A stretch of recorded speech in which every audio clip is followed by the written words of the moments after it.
Restez informés chaque jour avec Scoop FM. Désormais, suivez nos journaux sur nos chaînes partenaires à Lubumbashi sur Sky Radio, la 97.7 MHz, à 6h, 9h, 12h, 15h, 19h et 21h. Suivez-nous également sur la radio communautaire Moïseni chaque jour à 9h05, 10h03 et 21h juste. Le journal du Scoop FM passe aussi sur Kipushi 24 Radio à 8h30, 12h30, 16h juste, 18h30 et 21h30. Retrouvez-nous également sur Vox Congo. Téléchargez dès maintenant l'application Vox Congo pour rester informé en temps réel.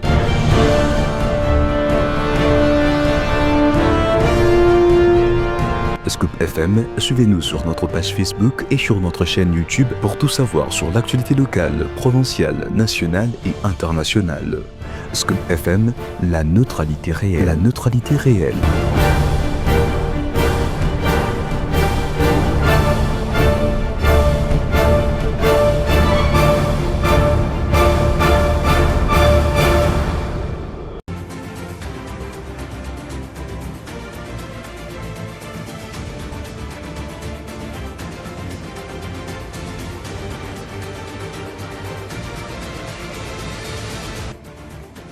L'édition congolaise du tourisme s'est clôturée ce mercredi 15 octobre à Lubumbashi. Les détails sont à suivre dans ce journal. Vous suivrez également les différentes réactions des politiques suite à la sortie du mouvement Sauvons le Congo de Joseph Kabila. Mesdames et messieurs, bienvenue dans ce journal. Je suis Nikez Oumba, coordonnée par Christian Mouchouampa.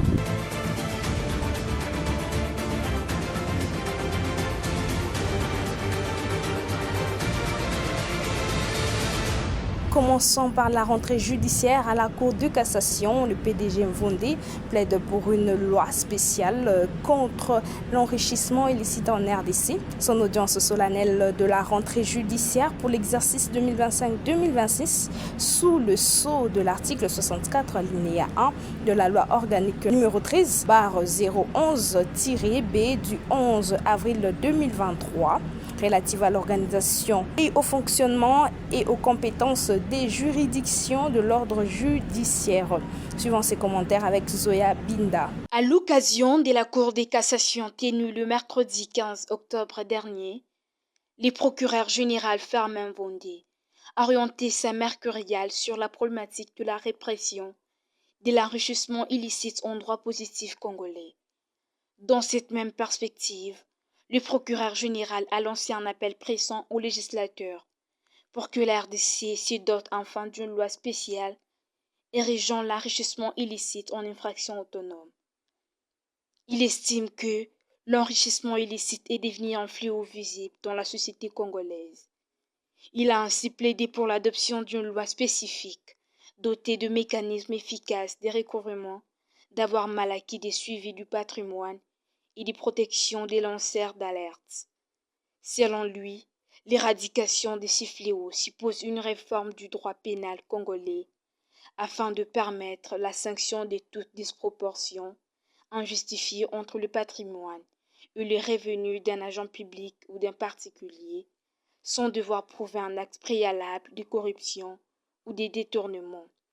Toujours dans la même initiative, le procureur général a également proposé que les sanctions prévues pour l'enrichissement illicite soient identiques à celles applicables aux infrastructures de corruption, de concussion ou de détournement. En somme, le procureur général Firmin Mvondé Mambou a rappelé que selon les codes pénals congolais, l'enrichissement illicite est défini comme l'augmentation substantielle du patrimoine d'un agent public ou particulier qui ne peut raisonnable justifier au regard de ses revenus. Lors d'un récent conclave de l'opposition, Jacquemain Chabani a exprimé des préoccupations majeures concernant la politique du Kenya, qualifiant Nairobi de foyer de déstabilisation.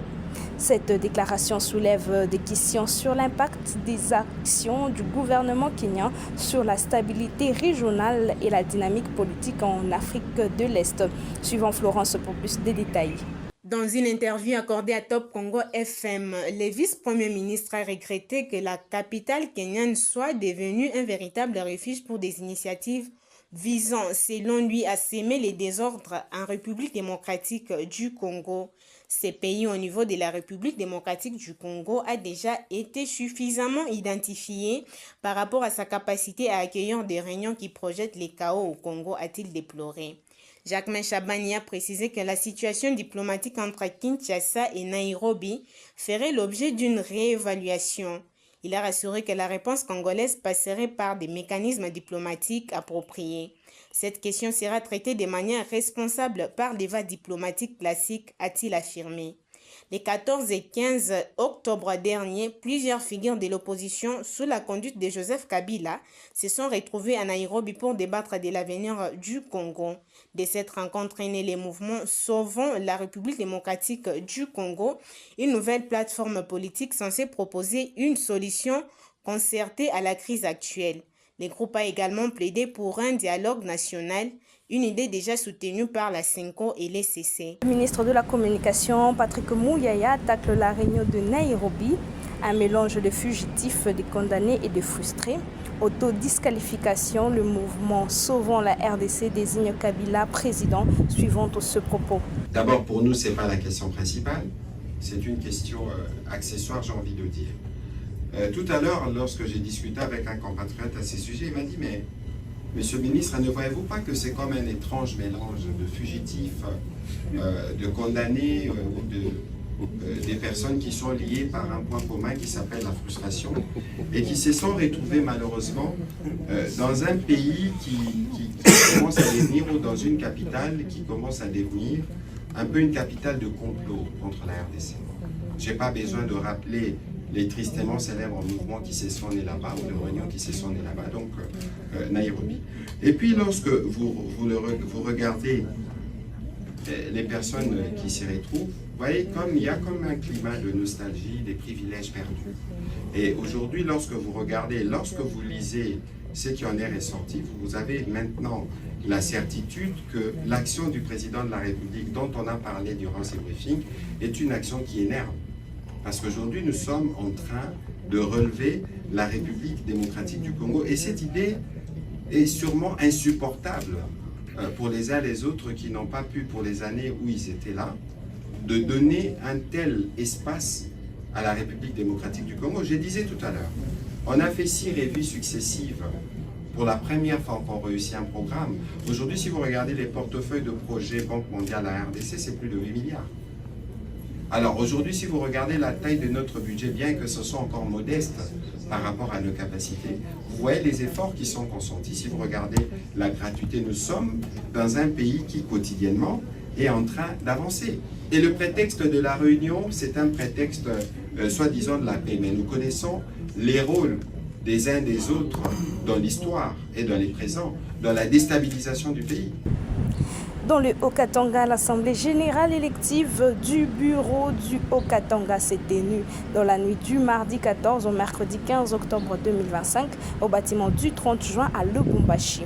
À l'issue du scrutin, l'actuel bâtonnier Jean-Paul Kitenge est arrivé en tête avec 421 voix, suivi de Maître Chikulwila Dipadianzambi qui en a récolté 323, tandis que Maître Jean Banza Ilunga a obtenu 203 voix. Sur un total de 963 votants, 16 bulletins ont été déclarés nuls, aucun candidat n'ayant atteint la majorité absolue. Un second tour opposera Jean-Paul Kitenge à Maître Chikulwila pour la direction du bureau du Haut-Katanga. Sauf imprévu, l'élection est programmée pour le lundi prochain.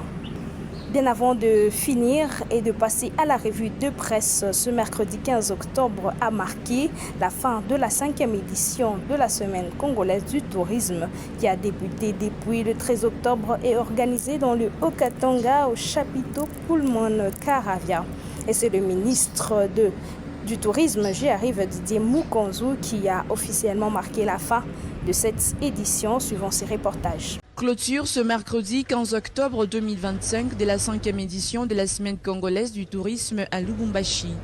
Lancée depuis le 13 octobre, les activités ont été officiellement clôturées par le ministre national du tourisme Didier Makanzu et représentant de la première ministre Pour ces rencontres qui ont enregistré la participation du maire de la ville de Lubumbashi, Maître Patrick Afwimbi Mumumba et plusieurs autres différentes personnalités politiques et administratives du pays. Du Haut-Katanga qui a accueilli.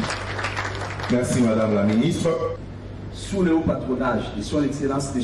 Félix-Antoine Tshisekedi Tshilombo, président de la République, chef de l'État, du 13 au 17 octobre 2025, dans la ville de Lubumbashi, chef-lieu de la province du Haut-Katanga, la 5e édition de la Semaine congolaise du tourisme. Plusieurs activités ont été au programme durant ces 3 jours de travail qui ont réuni tous les ministres provinciaux congolais du tourisme, notamment la visite de certains sites touristiques, l'exposition des stands et la coupure du ruban symbolique. Je saisis également cette occasion pour adresser mes vifs et sincères remerciements à tous les panélistes et aux modérateurs pour la qualité de leurs interventions. Souhaitons à toutes les délégations bon retour dans vos provinces respectives. Je déclare au nom de son Excellence, Madame la Première ministre, chef du gouvernement, et au mien propre, clôt les travaux de la 5e semaine congolaise du tourisme. Je vous remercie. Merci Excellence.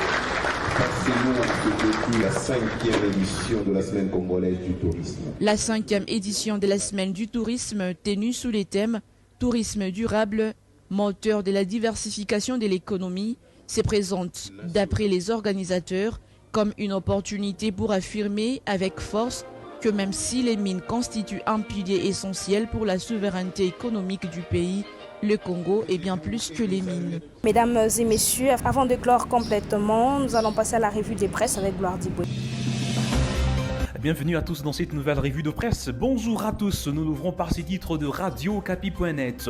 Joseph Kabila à la tête d'une nouvelle plateforme politique de la République démocratique du Congo. Le conclave des forces politiques et sociales sur l'avenir du pays, convoqué à Nairobi au Kenya par l'ancien président de la République, Joseph Kabila, a mis en place mercredi 15 octobre 2025 une nouvelle plateforme politique dénommée le Mouvement Sauvons la République démocratique du Congo. Selon des sources locales, à l'issue des travaux, le participant ont désigné Joseph Kabila comme président de ces mouvements. D'après la déclaration finale de ces conclaves publiée ce mercredi, l'objectif de ces mouvements est de mener des actions en vue de mettre fin à la dictature et restaurer l'autorité de l'État, a-t-on lu sur ces médias en ligne. Terminons par ces titres de RTNC.cd à la une. RDC, le président Félix Tshisekedi a pris part à l'audience solennelle de la rentrée judiciaire 2025-2026 de la Cour des cassations. Conformément à l'article 64 alinéa 1 de la loi organique numéro 13/01-B du 11 avril 2013 relative à l'organisation, au fonctionnement et aux compétences des juridictions de l'ordre judiciaire, la Cour des cassations a tenu ce mercredi 15 octobre 2025 son audience solennelle de rentrée judiciaire pour l'exercice 2025-2026. Fidèle à son engagement pour la matérialisation de l'état des droits en République démocratique du Congo, le président de la République, magistrat suprême Félix-Antoine Tshisekedi Tshilombo, a personnellement pris part à cette audience organisée au Palais du Peuple. Mesdames et messieurs, ainsi prend fin cette revue de presse sur votre radio. Merci à tous de nous avoir suivis. Le prochain rendez-vous, demain. D'ici là, portez-vous très bien. Au revoir.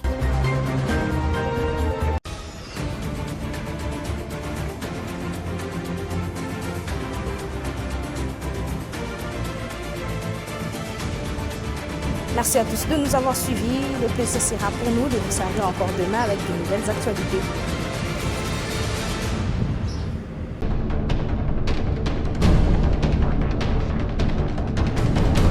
Restez informés chaque jour avec Scoop FM. Désormais, suivez nos journaux sur nos chaînes partenaires à Lubumbashi sur Sky Radio, la 97.7 MHz, à 6h, 9h, 12h, 15h, 19h et 21h. Suivez-nous également sur la radio communautaire Moïseni chaque jour à 9h05, 10h03 et 21h juste. Le journal du Scoop FM passe aussi sur Kipushi 24 Radio à 8h30, 12h30, 16h juste, 18h30 et 21h30. Retrouvez-nous également sur Vox Congo. Téléchargez dès maintenant l'application Vox Congo pour rester informé en temps réel.